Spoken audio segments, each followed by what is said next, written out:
আগামীকালকে সুবর্ণমুরগি railway passenger অ্যাসোসিয়েশনের পক্ষ থেকে 4000 যাত্রীর স্বাক্ষর সহকারে একটি ডেপুটেশন জিয়াগঞ্জ ডিআরএমের হাতে তুলে দেওয়া হয়েছে। কি বললেন সুবর্ণমুরগি অ্যাসোসিয়েশনের প্রতিনিধিরা, শুনে নেব।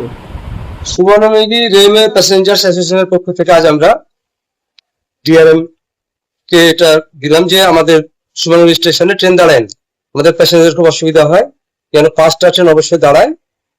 আর পায়খানার যে ব্যবস্থা এবং রেল মানে যে পরিষেবার যে ব্যবস্থা সেটা আর স্টেশনে সেগুলি আরো যেন ভালো হয় পরিষেবা, তার জন্য আজকে আমরা এই পিটিশনটা দিলাম। মাস পিটিশন 4000 মানে মানুষের স্বাক্ষর সহ যারা এখানে প্যাসেঞ্জার তাদের। আমাদের প্রধান উদ্দেশ্য হচ্ছে সুবর্ণমুরগি রেলওয়ে স্টেশন, যেটা অনেক প্রাচীন স্বাধীনতার আগে থেকে একটা হল্ট স্টেশন, সেটা ওখানে ট্রেন মাত্র 2-3টে ট্রেন দাঁড়ায়।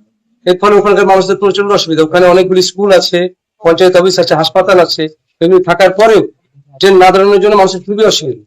এই অসুবিধা দূর করার জন্য যাতে আরো ট্রেন দাঁড়ায় তার জন্য আমরা আগামী দিনের কর্মসূচি শান্তিপূর্ণ কর্মসূচি আমরা চাই যে আমাদের দেশে বিশাল রেল লাইন আছে, রেল ব্যবস্থা আছে, তার মধ্যে থেকে যেন আমাদের ক্ষুদ্র একটা সুবর্ণমুরগি স্টেশনের মানুষেরা, এলাকার মানুষরা যেন বঞ্চিত না হয়। সেখানকার ছাত্রছাত্রী মানুষ যেন রাতের বেলায় তার পাশ দিয়ে ট্রেন চলে যায় আর তারা সেখানে উঠতে পারে না, এটা যেন না হয়। এই জন্য আমাদের আমরা আশা করি আমাদের সরকার ভারত সেটা দেখবে। আমার নাম কবিরুল ইসলাম, আমি সার্কিট আহমেদ হোসেন প্রধান। আজ আমরা সুবর্ণমুরগি রেলওয়ে প্যাসেঞ্জারের তরফ থেকে জিয়াগঞ্জ স্টেশনে আমরা একটা ডেপুটেশনের ব্যবস্থা করেছিলাম। সেই জিয়াগঞ্জ স্টেশনে আমরা অলরেডি ডেপুটেশন দিয়ে 4000 জনের জনসংখ্যার মানুষের সিগনেচার নিয়ে সেই ডেপুটেশন কপি জমা দিয়ে আসলাম, তার এই রিসিপ্ট কপি।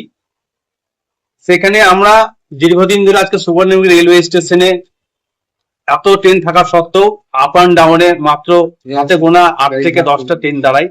সেখানে আমাদের এত নিত্যযাত্রী প্যাসেঞ্জার হয় যে রেল বলছে যে আর্নিং এর সাথে সাথে রেলকে তো পরিষেবার ব্যাপার আছে, শুধু আর্নিং আর সেল দেখলে তো হবে না।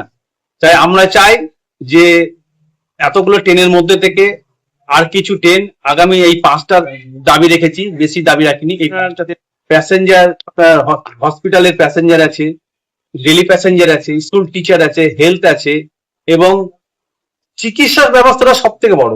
এই যে আমরা আজকে মানুষ কলকাতায় যাই, কলকাতা যাওয়ার জন্য আজকে আমাদের হয় সুবর্ণমুরগি থেকে হয় জিয়াগঞ্জ, না হলে ভবনগলি স্টেশন ট্রেন ধরতে যেতে হয়।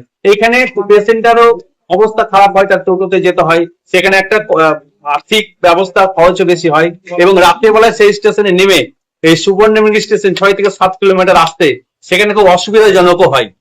তাই আমরা চাই এই ডেপুটেশনের মাধ্যমে, ডিআরএম সাহেবকে এই ডেপুটেশনের মাধ্যমে এই যে 5টা ট্রেনের দাবি রেখেছি, সেইখানে আমি আগামী দিনে এই 5টা ট্রেনের দাবি যদি পাই তো খুব উপকৃত হয়।